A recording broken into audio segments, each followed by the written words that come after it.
Good morning, fellow Puckheads, and welcome to the Clear the Ice, the Flyers post-game show here on the Edge of Philly Sports with your boy Matty B with the call tonight as the Flyers skate their way into the Pacific Northwest, Western Canada to be precise tonight against the Vancouver Canucks, a very good Vancouver Canuck team, and they've completed now the season sweep of Vancouver tonight, winning 4-1.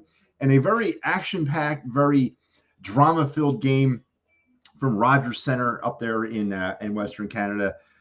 We had it all tonight. We had another shorthanded goal by your Philadelphia Flyers. That's their 8th of the season if you're keeping score at home, which I am. You also had a power play goal tonight for the Flyers. So you know what? Special teams were on display fully for the team. Sam Ersson, who got the start, who I was kind of wondering why they gave him the start tonight. But then I forgot. That's right. You know, the Flyers are playing the Kraken tomorrow, and Carter Hart played for Everett and all that. So perhaps that was the reason why they gave him the start. But Ersson played well until he had to leave the game about halfway through the third period due to dehydration. Carter Hart came in and played very admirable and very good coming in as a cold goalie there in that game. And then it was an interesting time, too, because the Flyers were up 3-1. Carter Hart comes in, and then the Flyers and Ryan Poehling get that shorthanded goal to make it 4-1, thus pushing them over the finish line against the Vancouver Canucks in a, as I mentioned, a very interesting game. And now, what can I say, man? The Flyers keep winning. You know, they come off the holiday break. They come off of a game against the Detroit Red Wings, which I know my counterpart here, Al, is very high on their effort that night. I thought it was horrible that they lost that game. They were down 5-0. They came back, took a lead, and they lost it. There's no moral victory for me. That was a game that, you know, good teams win. And the Flyers did have a chance there. But anyway, they lost that game, and then they go into a holiday break, and then they take a Western Canadian trip, and start off against the best team going into tonight in the Western Conference. They were the number one team in the conference, and they were also first place in the Pacific Division. And through the first two periods, or through the first period and a half, it was kind of tic-tac back and forth. Then the Flyers went off for 3 goals, like almost it seemed like back-to-back as I was sitting here watching it, because it was so kind of back and forth and like ticky-tack and all that. And then the Flyers somehow found their way to 3 goals, kind of like boom, boom, boom, in the span of about 2 minutes, to be precise. And that was pretty much the reasoning tonight why they pushed ahead to the victory. And again, Sam Ersson gets the start, does not finish. Carter Hart comes on in relief and plays admirably. But gee, I've never seen a goalie so inept with the puck than Carter Hart, man. Towards the end of the game, every time he touches that puck, man, I get scared. I do. When he touches that puck with that stick, I get scared. But everything worked out well tonight for the Flyers as they win 4-1, now pushing their record for the season to 19-11-4, 42 points. And I believe now, like, in second place or tied for second place in the Metro. Let's head over to the box score and let's kind of go through the scoring summary on this game. As I mentioned, the first period was really kind of back and forth, kind of a very tightly played game by both teams. Potentially was the rust factor for both of these clubs coming off the holiday break. There was some sloppy play, and there seemed to be some, the timing seemed to be off for both teams early in this game. But in the second period, at the 15:05 mark, Igor Zamula, who had his first goal of his career against the Vancouver Canucks back in Philly, he gets the second goal of his career against the Vancouver Canucks, this time in Vancouver. It was on the power play. Assists go to Tyson Forster and Joel Farabee. And then Sean Walker, about a minute and 21 seconds later, his fourth of the season to make it 2-0 Flyers. And then about a minute, less than a minute, about 51, 52 seconds later, Joel Farabee, his 12th of the year, the cap off the second period, scoring 3-0 Flyers, heading into the second intermission into the third period. Teddy Bluger would get the Canucks back in it early in the third period. You never want to give them up early, and you never want to give them up late in the period. And the Flyers were victimized there early in the period at the 25-second mark. A defensive breakdown in their zone, and the Canucks made the Flyers pay. But then, as I mentioned, Garnet Hathaway, shorthanded at 5:01 to make it 4-1 Flyers, and that is your final tonight as the Flyers get off on the right foot on their Western Canadian stint here. It'll be back-to-back tomorrow in Seattle. Let's talk about some stats. The Flyers were outshot tonight. Yeah, it's very uncharacteristically outshot, 27-25. They did win 37 faceoffs, and that is a very good stat. And in particular, one player and his faceoffs was very impressive tonight, and we'll get to that here in a minute. The Flyers were 1 for 3 on the power play. Yes, I'm saying that right. 1 for 3. They had a power play goal. They were also 4 for 4 on the PK, as Vancouver could not generate any special teams goals of their own. The Flyers just scored 1 shorthanded. The Flyers blocked 18, which is on par for their season average. They took the puck away 5 times, and they gave it away. They gave it away twice. As I said, just a really impressive victory for a team that's, I guess they're for real. I guess that's what this is, and that was it was a hell of a win. Tracy says, "Way to go, Flyers." I agree, Tracy. Way to go, indeed. So Flyers win 4-1. Let's now head over to my segment. I love this segment, man. This is fun for me. This is my 3 Flyer stars of the night. It's a play, of course, on the NHL. 3 stars of the night, but of course tonight, this is just for Flyers. So here we go. Here's my 3 Flyer stars for the game.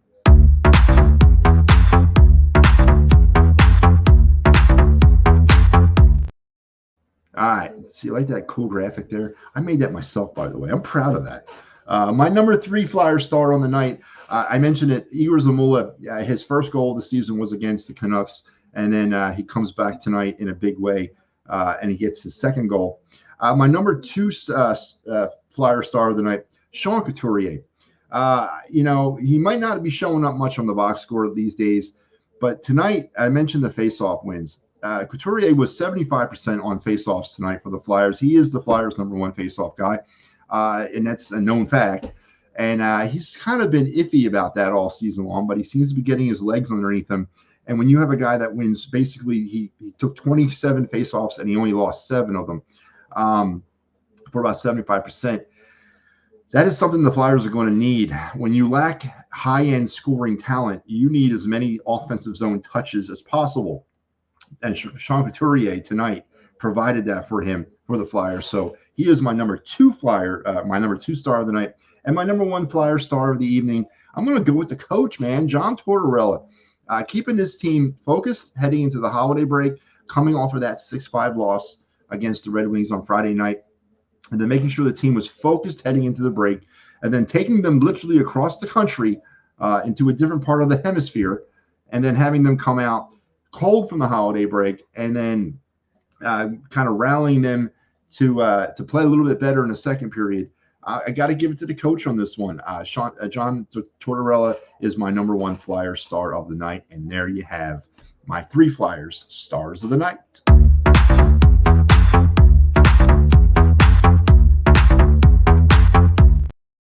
All right. At this point, let's take a look around the National Hockey League on this Thursday or Friday morning, Thursday night.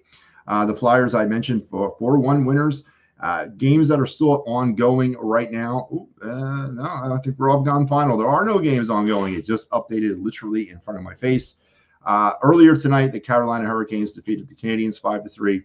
A little bit around the same time this game was going on, Flyer game, the Golden Knights defeated the Los Angeles Kings 3-2. And the Edmonton Oilers 5-0 winners over them San Jose Sharks. And there is your look around the National Hockey League on this Thursday, or I guess Thursday night, Friday morning, whatever you want to call it. So impressive win tonight, folks, by the Flyers as they're starting off in a Western Canadian trip that has not necessarily been kind to this organization. And, historically speaking, they're going to be in Seattle tomorrow night, Calgary on New Year's Eve, and then they'll finish up against Edmonton on the 2nd. This is an interesting part of the schedule. If they can get 6 points or 5 points out of this kind of little trip, we got eight. We got Vancouver, Seattle, Calgary. We got 8 points here. If we can get 5 to 6 points out of this trip, it is definitely going to help this team going forward, and also continue to cement them as a legitimate team this year. Before we head out, though, let's take a look at some of the numbers for the Flyers on the season as I update these things throughout as well. 19-11-4, as I mentioned, 42 points now for John Tortorella's group. The Flyers are now 12 for 106 on the power play. They were 1 for 3 tonight. That works out to about 11.3% effective on the power play. But the Flyers have been shorthanded 108 times. They've killed 93 penalties, so that works out to an 86.1% effective rate. Flyers have now gone over the 100-goal plateau for the season, now sitting at 102. It averages out to about 3 goals a game. They've given up 92 goals, so for about 2.7. They got 1,111 shots for 32.7 on average of a game. They've given up 970 shots so far this season for 28.5. Their overtime record is 3-3. Shootout record 3-1. With the shorthanded goal tonight, they have now registered 8 shorties for the season. The Flyers have given the puck away 212 times for a 6.2% average, and they have taken it away 225 times for a 6.6 average. Tonight, with the 18 block shots, that brings the total up to 640 for the year, closing in now on 19% as they're 18.8. And since the 2021-22 season, the Flyers have gone 75 for 559 on the power play. That is a 13.4% effective rate. Looking around at some of the prospects that the Flyers are potentially, hopefully, maybe in the running for this summer, Macklin Celebrini and Cole Iserman are currently off in the World Junior Championships. Sam Dickerson with the London Knights. He has played in 33 games, 8 goals, 20 assists, 28 points, 14 penalty minutes, and a gaudy plus 19.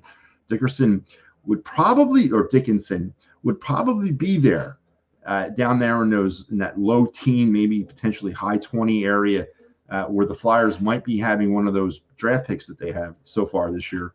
A good blue liner. Definitely could see him helping out this team in the future.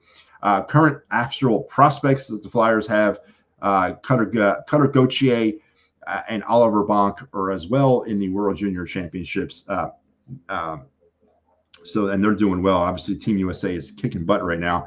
Matvei Michkov returned to action today for Sochi. He did get a goal. So far for him, 31 goals, 31 games played, 12 goals, 15 assists, 27 points, 18 penalty minutes, and he's got a -2. Sochi's a really bad team, so let's call it what that is. Michkov was dealing with a bout of pneumonia and is now back in action. Denver Berkey up there in London as well. 31 games played, 18 goals, 31 assists, 49 points, 14 penalty minutes, and a gaudy 17 plus 17. So there's your look around at the Flyers prospects and potential Flyers prospects on this evening. And then a kind of a peek at the farm. The Lehigh Valley Phantoms are now 13-11-4-1 for 31 points. They currently sit in 7th place of the Atlantic Division of the Eastern Conference of the American Hockey League. And the Reading Royals are now 10-12-1-1 for 22 points. They are in 6th place of the North Division of the Eastern Conference of the East Coast Hockey League. So there you go. That's a lot to get out every time I host a show. You guys need to understand what it takes for me to do that. But no, I enjoy it. Linda says, go Flyers. Absolutely. And you know what? As we move into the new year, one of the, obviously a surprise for me, totally a surprise that this was going to be the Flyers of this season. Every night they're making more and more of a believer out of me. There's a ton more hockey left to go. I'm not getting way ahead of myself. I still believe in their rebuild philosophy, and I still believe that this team needs to get better.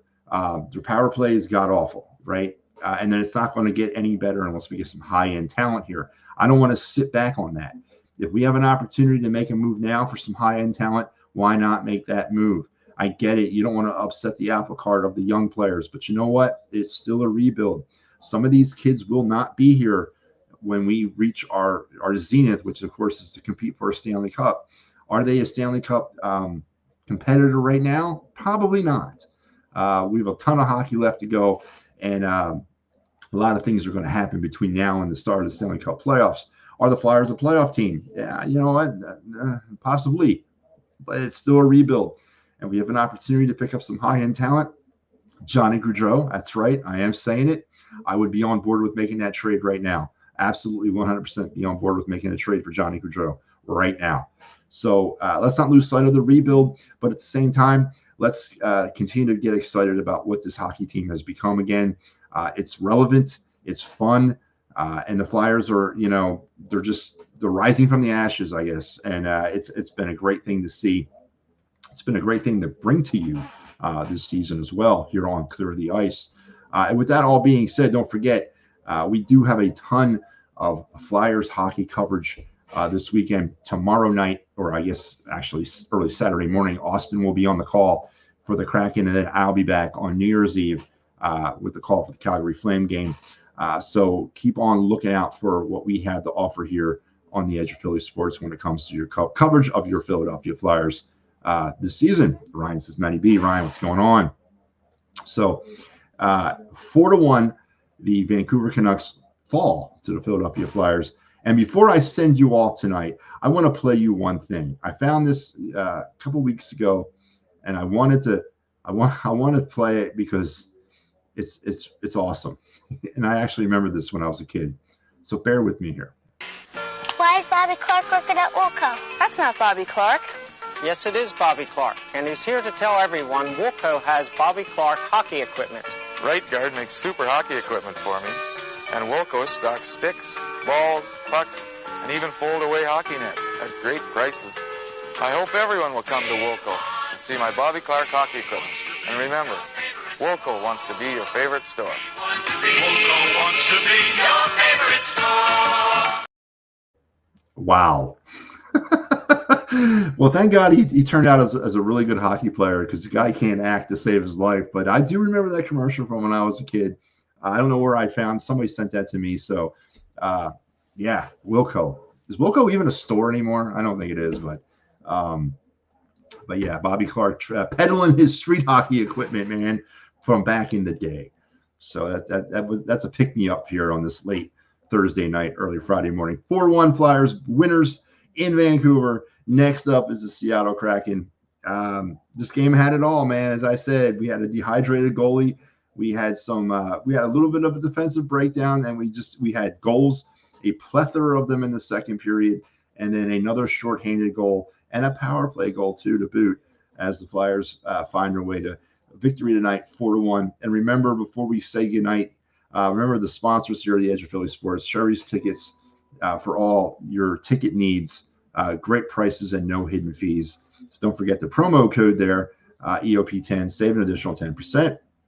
And for all your legal workman's comp, motor vehicle accident, personal injury, or criminal law concerns, Dave Cherry is there for you. And as we get closer and closer and closer to this, the Stadium Series, February 17th, 2024, Flyers Devils at MetLife Stadium. Remember, Philly Sports Trips got you covered for that. They will be doing a trip out to MetLife, and it's going to be fun. Fun. And as I said, Matty B very might well be on that trip. I am looking into that. So Make sure you head over to Philly Sports Trips, not just for your Flyers needs, but they got you covered for the Phillies. This is their trip out to London next summer to see the Phillies and the Mets.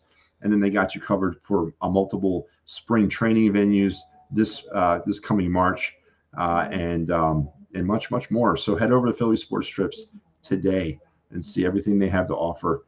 They also have a Sixer thing coming up in LA, so make sure you head over there. Oh, Ryan says it's very weird. The Flyers are so good on the PK, but it's not fun to watch. The forwards sit back so much on their heels, wanting to block shots, giving lots of space and room to the opposing defenseman when they have the puck. But other than that, they are aggressive. Yeah, Ryan, and I believe it's a good point that you make.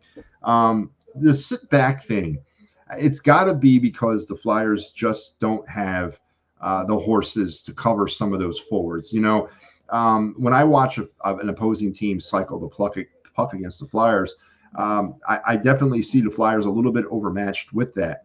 But the fact that they are so apt at blocking shots, now that doesn't just happen. That's a coached tactic, and obviously Tortorella feels that his team would be better served trying to block a shot than trying to take the puck away or try to be aggressive in stepping inside the passing lanes, because then when that happens, obviously they're going to get caught, really short.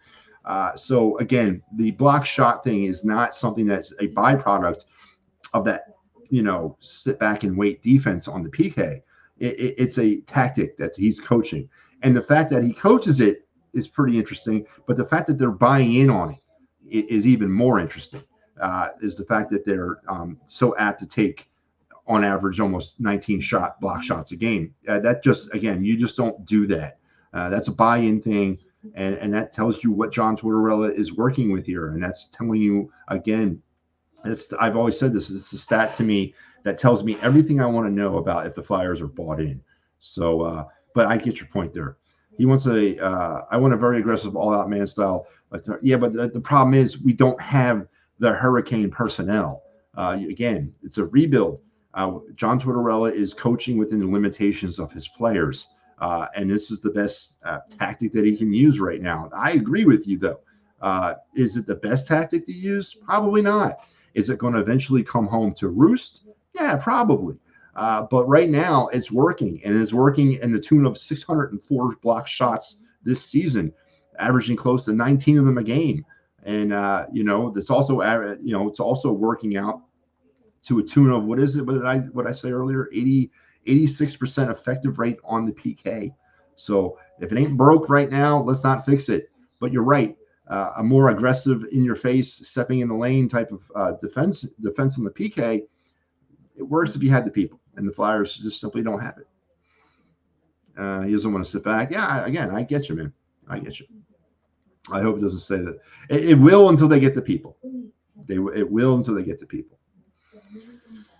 Hopefully just right now, yes. Hopefully not in the future. Yeah, and again, this is all part of that rebuild thing. And hopefully we don't lose sight of. I know some people on this network want to gloss over the fact that they're winning right now, but that's not what the ultimate goal here is. The ultimate goal is to win a cup. And right now, I don't put the Flyers in the same breath as the Tampa Bay Lightning or even the New Jersey Devils. I really don't, because they're not playoff tested, and they're not necessarily at this time a Stanley Cup contender. Will that change this spring when they're in the playoffs? Hopefully, maybe, but I just don't see it. That they just don't have the horses. They don't have that high-end talent. They have a lot of great role players that are going to fit really nicely around some high-end talent. Now, whether that's Gauthier, whether that's Michkov, whether that's Macklin Celebrini, if he happens to fall to the Flyers this summer, which he won't, or whether that's going out and getting a free agent or making a trade. I don't know what the answer to that is. But the Flyers are chock full of a bunch of really good young role players. And I can't even want to say this, and that's really thanks to Ron Hextall and Chuck Fletcher for drafting these guys. I mean, none of them became or are going to be superstars, but they seem to have addressed the NHL talent thing, because we definitely have a lot of that. But we got to find and be more creative and get some goal scorers here, unless then we can really talk about contending and doing all those things you want to do: aggressive defense and aggressive penalty kill, and then maybe score some damn goals on the power play as well. So all that is hopefully coming here real soon. Don't forget, tomorrow night we got you covered. Flyers, Kraken, Austin on the call, and then I'll be back on Sunday to ring in your new year. That's right, man. Old Matty B's face might be the last thing you see in 2023. Wow, I'm messed up with that one, but yeah, I can't wait for that.